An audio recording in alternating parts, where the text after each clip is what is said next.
Firstly, a big thank you to the guys at TTCombat for sending us 3 sample buildings to look at. We have from the SyFi Gothic range Cyber Altar. Also from the SyFi Utopia range we have the Palace Tower. And then finally from the Streets of Venice we have the Venetian Townhouse A. Okay, so before we jump into having a look inside the products, let's just have a quick look at their website to see the range. If you go along to TTCombat's website, you'll notice there's an entire range of different types of genres.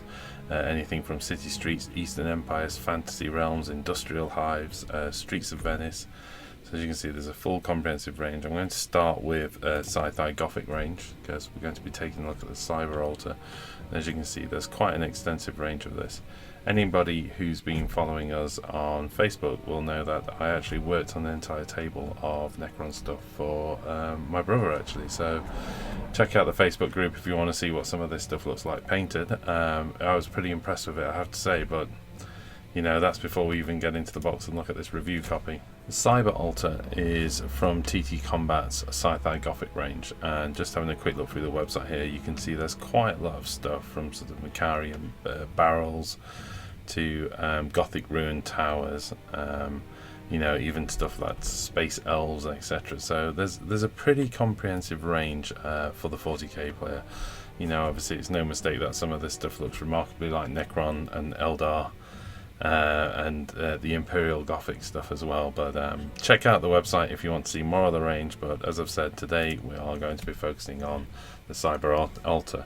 Now this retails in the UK at $13.95, so before we decide whether that's great value for money or not, let's have a look at the product. Okay. First thing I have to say is one of the things I'm strangely quite impressed about from a first impressions point of view is how well packaged these are. They've really worked hard to kind of create these A4 sized cutting boards. Everything's packaged together absolutely minimalistic, just wrapped in shrink wrap, all cut out onto this wonderfully rounded corner so nothing gets damaged. It just helps protect in packaging, and I should imagine this really helps in terms of shipping as well. So yeah, from an MDF terrain point of view, I've had a look at a few of these now. I have to say, so far the packaging I absolutely adore. I think it's fantastic. Right, let's get into this. Score along the plastic. Check that out. Okay, so first things first, we have the front label and we have the MDF. There's no instructions, but the good news is instructions are available. If you go along to the website, you can actually download the instructions for each one of the buildings. So making things nice and easy, and again keeping packaging and distribution absolutely down to a minimum, and also enables them, if they've made any mistakes on the instructions, they can just update the instructions, I'd assume, and it's perfect then for keeping things up to date. One thing you'll notice is again, as I've said, everything has been cut incredibly well. It's an absolute 100% use of the material. There's very little wastage on either of the sheets, so this is incredibly commendable on their point. Like I say, everything seems to be getting used, everything seems to have a purpose on this sheet.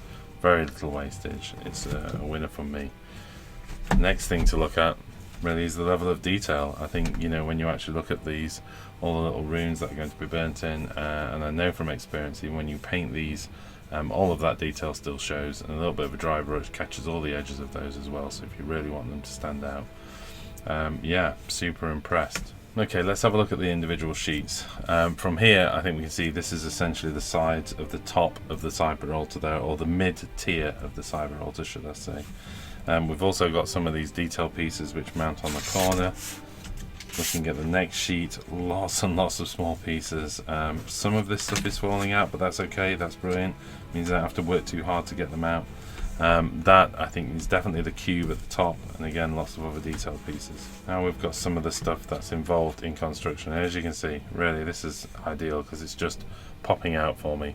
I mean, normally when they're packaged loose this would be a real problem, but because everything comes to you quite neat and tidy and wrapped, it isn't really an issue that these things are just dropping out, and in fact actually it's a bit of a godsend because there's almost no work whatsoever, very little cleanup required.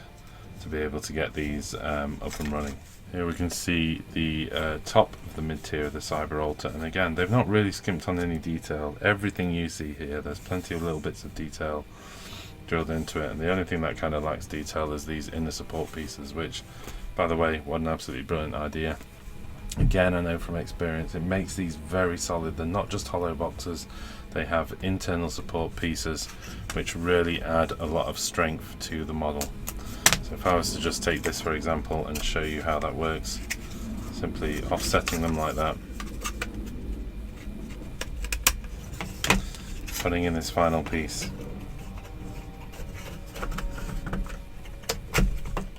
as you can see, that forms the inner structure for the bottom tier. So there's a lot of strength already. I'm fairly confident that would take a huge amount of weight, certainly more than you're ever going to exert on it putting miniatures on it, even the old lead ones.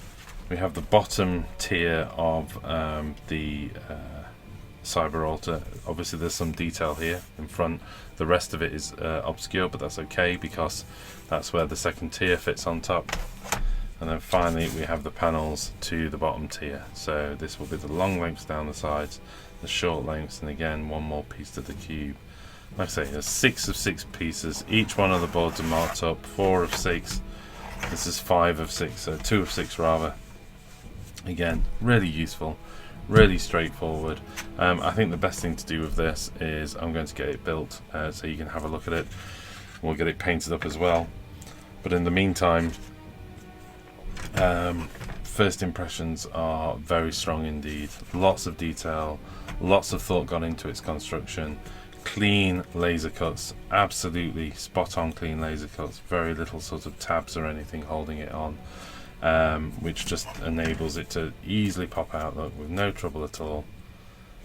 Almost no cleanup required. You can basically pinch that off with your nails and you're good to go. So yeah, I have to say these guys are knocking it out of the park in terms of the quality of the product. Next up is the Palace Tower from the SyFi Utopia range.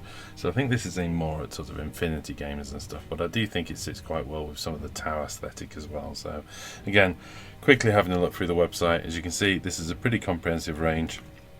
You will notice stuff that leans more towards the infinity player. I think that's definitely what it's aimed at. So you've got things like the little food booths, etc. But still, even so, great looking terrain. And again, let's get into it.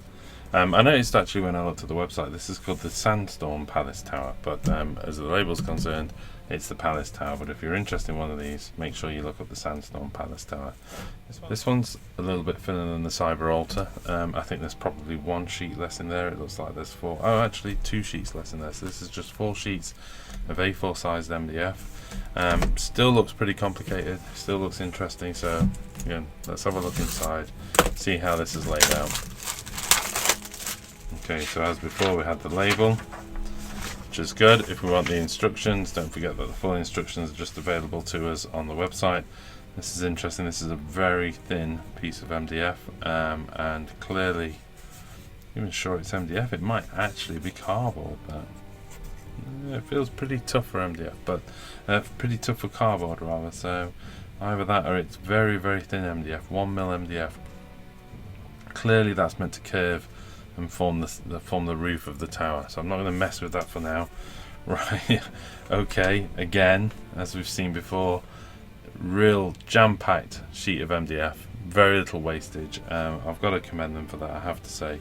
It's great to see such little wastage, and even these offcuts could be fun to use on little broken towers and stuff. As you can see, each one of these now is easy to pop out. I'm not going to pop them all away because I'm going to do that when I do the building. But again, really cute tiny bits of detail where they've cut these holes out of here. Now they've been burnt completely through, that's fine, I don't have to poke them out. That's exactly what you want. And again, I think this is one of the benefits of this, because they're not loosely packed. It enables them to just completely remove some of the detail and not worry about that banging around the box or getting trapped or anything like that. So very ingenious way of putting the materials together. Just going through the sheets, we can see we've got the tower floor there, one of the doorways, not a bad size at all for 32mm gaming, absolutely fine with that. rest of the building, including some details on the walls, which are actually quite nice. Quite like that. It's been etched in. That little bit there is actually recessed, so it's quite nice that they've done that, adding that bit of extra detail for painting. And then finally, the floor and the roof of the main part of the tower. So a fairly straightforward one, this actually. I mean, there is some spare MDF in this, but I think that's, you know, there's not a lot they could do about that. I think that's used up by the design itself. In fact, we've got some round areas, etc. But even so, still fantastically laid out product. I can't wait to get building this. So again, I'm going to go away, give this a go, put it together quickly, and then put up some photos at the end of the video. Last but not least, we have the Venetian Townhouse A from the Streets of Venice range. Quick look at the website, you'll see again huge amounts of possibilities here. So if you're planning on building an entire city and recreating Venice, then go for it. These guys have got everything you need, from buildings to canal bridges, etc. As I've said, by no means least is the Venetian Townhouse. This is a bit of a break for me because most of my stuff is either sci-fi or fantasy. This is firmly grounded in reality from the Streets of Venice themselves. So let's have a look inside and see what I can make of it. Again, loving this. Lots and lots of intricate bits of detail, all cut through card to be glued onto the MDF. Here we can see window frames, extra bits of detail for the paneling in the balcony there, these small little hanging pieces to go onto the corner posts of the balcony, and we've even got this little brick detail for the corner of the building. Really impressed with this. TTCombat are really going the extra mile, I think, to give detail to the models, to give something for you to notice, something for you to paint, and just to kind of move them a little bit further away from the, you know, clearly seeing this as an MDF building, you know. So it's great to see these extra bits of intricate detail. They've really put the time and effort to get this right, and that's what I'm most impressed by, because, you know, they could have just not bothered with that. You know, they could have not included that in the kit, but for the price, they've gone to the trouble of doing it. They've gone to the trouble of manufacturing it and including it in the kit. And I really do think that's like a step up from a lot of what we're seeing out there. So bravo, TTCombat people. As you can see, we've got roof tiles, you know, again, cut out perfectly. These are card. You know, the only thing is you're gonna have to be, you know, it's pretty firm. You're not gonna have to be incredibly careful with this, but you're gonna have to look after these buildings a little bit. But bear in mind that these are the Venetian buildings, and they wouldn't really make a lot of sense if they had no, you know, small detail included. Here you can see again their desire to continue to include detail within this floor planking area for the balcony there that you can see below me in the image. You can see that open balcony on the second floor there. First floor, the ground floor below, wouldn't it? And the archways here. Again, these things have been cut within an inch of their lives, so they're ready to pop out, and that's what's great about this as well. They're not going to damage these getting them out. Okay, we've got more of the balcony there. This is the framework that the cardboard frame sits behind, so I'm just going to try and position one of those so you get a sense of it. There you go. Ah, I love that. That's fantastic. That looks amazing. Yeah, okay, very impressed. Lovely little bits of detail on the door. I mean, obviously it's not sculpted detail, this is laser etched detail, but you know, if you just wanted to get this stuff out of the box and paint it up, then you've got little bits of laser etched detail to work to. That's not having to invent stuff, or you're not having to stick any extra bits on. This must be the ground floor. It's interesting that the insides of the rooms have got detail. I think when I come to build this, it'll be interesting to see. I'm assuming that the floors can be pulled apart and you'll be able to see inside the buildings, which is why they've gone to the trouble of putting detail on the floorboards. And then finally, as you can see, some of the outer walls with the double door here. Just, yeah, very impressive. I think you can leave those doors in, but it also looks like if you wanted to push one of those through, they've done it so you can simply push it through, hinge it, and glue it half open. Super impressed with all of that. As before, there's a bit of work to do to get them built, but we'll put them together and then we'll come back and have a quick look at the final buildings. Just wanted to add a quick note while you watch this comedy fast forward of me creating this terrain. Two things really. I only went on to build the Necron scenery. The other two, I'll put some stills up at the end so you can see what they look like complete. The other thing to mention is just the glues I'm using. I'm using both a combination of wood glue, PVA, and super glue. So super glue is used to tack the corners, and the wood glue was used to create a much firmer bond, basically. So I was getting an instant adhesion from the super glue, and then over an hour or two the wood glue would set and give me a much firmer bond. I mainly chose this method for speed, and I think if really you were building them for durability, I would just use PVA glue and use paper tape, or masking tape as it's known in the UK, to hold it together as the wood glue bonds. If you want to see how that's done, just check out my how to build Hobby Zone modular workshop system. I've done a couple of reviews on that, and I show how to use masking tape and stretching it to create a strong bond while the wood glue sets. Right, okay, there you go. I'd say it took me about half an hour to build. No problems, absolutely none. The fit was perfect on everything. I didn't have any issues whatsoever. But overall, pretty impressed. It's a big piece of terrain actually. It's surprisingly big. You know, this is I think £13.95 UK, so that's British pound. That's a hell of a piece of terrain for that price. I'm really impressed. Like I say, the fit's really solid. I love the fact that when you're doing these, there are guidelines laser etched in as well for you to follow, so you don't kind of mess up the positioning of any of this extra bit of detail. And I think overall that has to be the thing that I've come away impressed with TTCombat, where they can include additional detail. They do.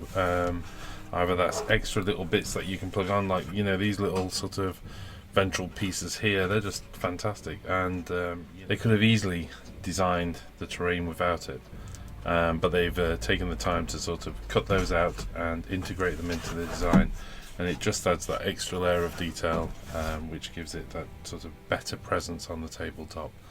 So yeah, I'm super impressed. I will definitely be wanting to do more Tyranid terrain. I'd love to do a Tomb World table actually for our 40k bat reps. I think that would be the way to go.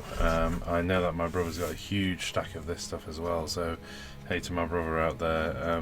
For those of you who've looked at Wargammer Online Facebook group, the Wargammer Online community group, you will have seen some of these being painted actually, and the technique I took with all of these was to give it a 2 coats of black primer and then spray highlights with aerosol green, sort of catching the corners, and then give it a coat of satin varnish, which gave it a sheen and a sort of stone look to it. I think after that it's just a question of picking out some of these details in metallics, you know, some of the glyphs, to really make them pop. Maybe add some OSL on some glowing areas like this portal area here, which I really like the fact that you've got this at the top, and you can imagine the Necron dudes just appearing here and marching down the steps. Absolutely love it. So there you go. I hope you've enjoyed that. Will go on to build the other 2 pieces as well.